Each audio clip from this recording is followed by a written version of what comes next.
Let's now attempt this very bombastic word, the trilemma. So what exactly is the trilemma of monetary policy? Let's begin by looking at this triangle. So let's take a look at this triangle. What does this triangle show us? It shows us three sides. Okay, you can choose to control exchange rates, you can choose to control interest rates, or you can choose to have free capital flows. But the rule here is that countries, they can only be on one of each side of the triangle, which means they can only choose two. So you can either be at A, where you choose to control exchange rate or interest rates. You can choose to be at B, you can choose to have control exchange rates and have free capital flow, but you give up the control of interest rates. You can choose to be at C, you control interest rates and you have free capital flow, but you give up the control of exchange rates. So this is we call this the trilemma of monetary policy, whereby countries can either be at A, they can be at B, or they can be at C, which means they can only choose to have two of the three sides of the triangle at any one point in time.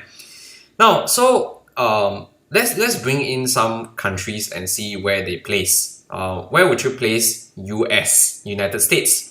Actually, United States will be at point C, where they choose to control interest rates and have free capital flow. Now, how come in the case of US, they choose to have control over the interest rates and free capital flow while they give up control of the exchange rates? So, US chooses to control interest rates because they have a huge domestic economy and they choose to have free capital flow and to control interest rate. That means to say they give up control of the exchange rates. Why is it that when you control interest rate and you have free capital flow, you are giving up control of your exchange rates?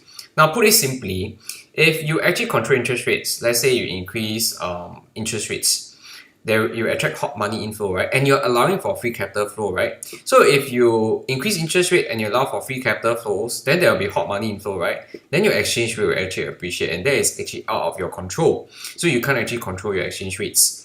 So that is where United States is. They choose to control this, and that is because they pretty much have a very huge domestic economy. Now, who is actually at point B? And Singapore is actually the one that's at point B. We choose to have free capital flow and we choose to control exchange rate, which means to say we give up control over our interest rates. Why do we give up control over our interest rates? Because actually we are not a very large we don't have a large domestic economy, right? Which means to say that controlling interest rate, which influence C and I, not that huge for us, right? But we need to have control over our exchange rates because trade is very, very important for us. So we choose to control our exchange rate while giving up control over our interest rate. We choose to be at point B. Now, who is actually at point A? China is actually the one that's at point A. They control both interest rate and exchange rate, which means to say they can do both interest rate monetary policy as well as manipulate their exchange rates. But by then they actually give up free capital flows. They cannot have free capital flows in and out of their country. So by controlling both interest rate and exchange rate, what does it tell us about China? So China thinks that influencing C and I is important. China also thinks that influencing X minus M is important. So that is actually the trilemma for you.